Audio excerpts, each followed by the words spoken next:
Next, we move on now to the final part of it, the end matters. And the end matter is just one. What is the contribution of your research? Okay? Yes, you've given us the so what. You've told us what's new. But what is the contribution? Now, the contribution is critical because remember earlier, there might have been tensions, there might have been gaps, there might have been a puzzle that you wanted to address. Okay? So the contribution now speaks to those earlier aspects which you highlighted. And we are asking here, yes, we've executed the research. Are we making a contribution to, let's say, policy, to theory, to existing literature, to practice, right? What kind of contribution is it that we are likely to make?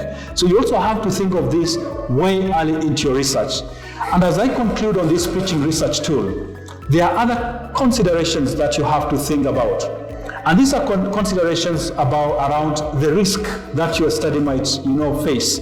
For example, you might carry out a research and then you realize that idea has already been pursued already, all right? When you started, maybe it wasn't, but by the time you're concluding, the idea has already been pursued, the question that you're trying to answer has already been answered, so we are saying your research is as good as, it's obsolete.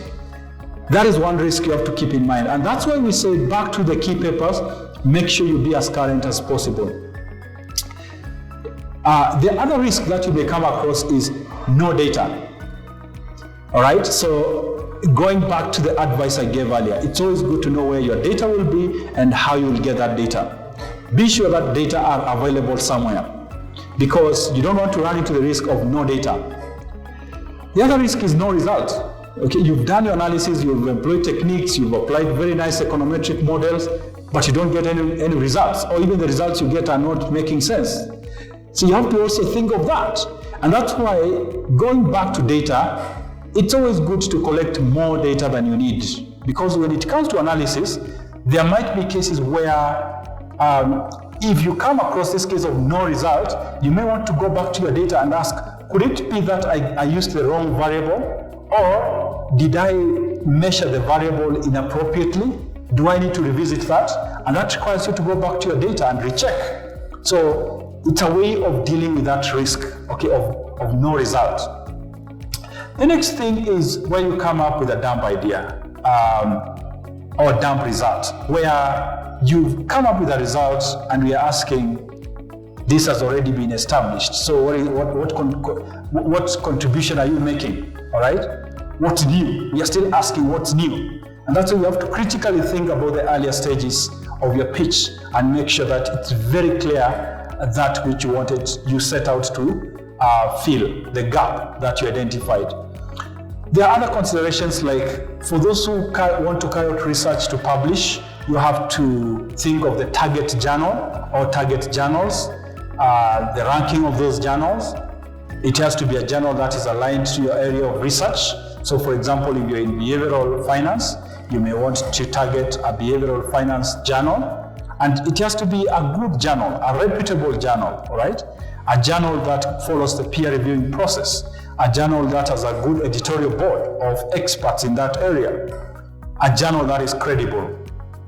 That is always very important. There are other considerations, like for example, do you need to collaborate, okay? Do you need to collaborate with your peers? Do you need to collaborate? If you're a supervisor, are you going to collaborate with your student in publishing their research, maybe at PhD level? Of course, you have to make sure the student is the first author because it's the idea. What kind of support are you going to offer as a collaborator? There are other things like, for example, funding. Did you get funding? Do you need to disclose any conflicts that might come with the funding? All right. If you are to reuse material that has already been published elsewhere, have you given sufficient credit? There are other things like in Kenya where you have to get ethical approval. All these are other considerations. You need to get ethical approval, all right, to carry out your research. So you have to make sure that all these other considerations are taken care of. And as I said, for your pitch, you can always move from the working title all through to these other considerations and upward, okay? So think of from your working title all through to the contribution and the other considerations, and from this contribution and other considerations up, okay, to the working title. As I said, it's not a linear process. Actually, if you want to look at it better or visualize it, think of a circular motion. Think of something circular. The research idea followed by the rest of the steps up to conclusion, up to the contribution, all right? And it keeps on going round and round. And that's why with research, we always have what we call areas of further research, because research, never ends. There will always be things to establish. There will always be gaps to establish. So, to conclude, what I might say to you researchers out there, to you students, to my peers, my fellow academics, the practitioners out in the field, should you want to carry out research in a step-by-step, logical manner, the pitching research tool is one of the things that you may want to start off with. It forms a very basic, a very good place to start your research and gets you to critically think through your research idea. I do look forward to your interaction with the pitching research tool.